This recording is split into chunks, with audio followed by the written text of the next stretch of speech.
ሁለተኛ ዜና ምዕራፍ 10 እስራኤልም ሁሉ ያነግሱት ዘንድ ወደ ሴኬም መጥተው ነበርና ሮብዓም ወደ ሴኬም ሄደ።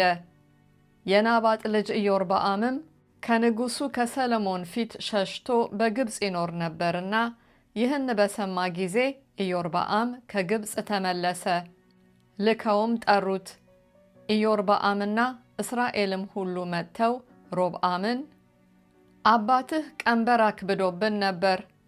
አሁንም አንተ ጽኑውን የአባትህን አገዛዝ በላያችንም የጫነውን የከበደውን ቀንበር አቅልልልን፣ እኛም እንገዛልሃለን ብለው ተናገሩት።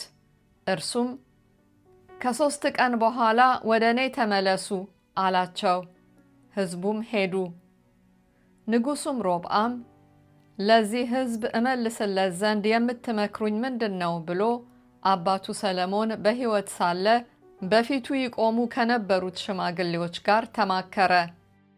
እነርሱም ለዚህ ሕዝብ ቸርነት ብታደርግላቸው፣ ደስም ብታሰኛቸው፣ በገርነትም ብትናገራቸው ለዘላለም ባሪያዎች ይሆኑልሃል ብለው ተናገሩት። እርሱ ግን ሽማግሌዎች የመከሩትን ነገር ትቶ ከእርሱ ጋር ካደጉትና በፊቱ ይቆሙ ከነበሩት ብላቴኖች ጋር ተማከረ። እርሱም አባትህ የጫነብንን ቀንበር አቅልልልን ለሚሉኝ ሕዝብ እመልስላቸው ዘንድ የምትመክሩኝ ምንድን ነው አላቸው። ከእርሱም ጋር ያደጉት ብላቴኖች አባትህ ቀንበር አክብዶብን ነበር፣ አንተ ግን አቅልልልን ለሚሉ ሕዝብ ታናሽቱ ጣቴ ከአባቴ ወገብ ትወፍራለች። አሁንም አባቴ ከባድ ቀንበር ጭኖባችሁ ነበር፣ እኔ ግን በቀንበራችሁ ላይ እጨምራለሁ።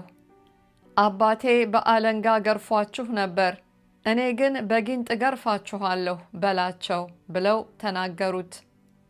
ንጉሡም በ3ኛው ቀን ወደ እኔ ተመለሱ ብሎ እንደተናገረ ኢዮርብዓምና ሕዝቡ ሁሉ በ3ኛው ቀን ወደ ሮብዓም መጡ።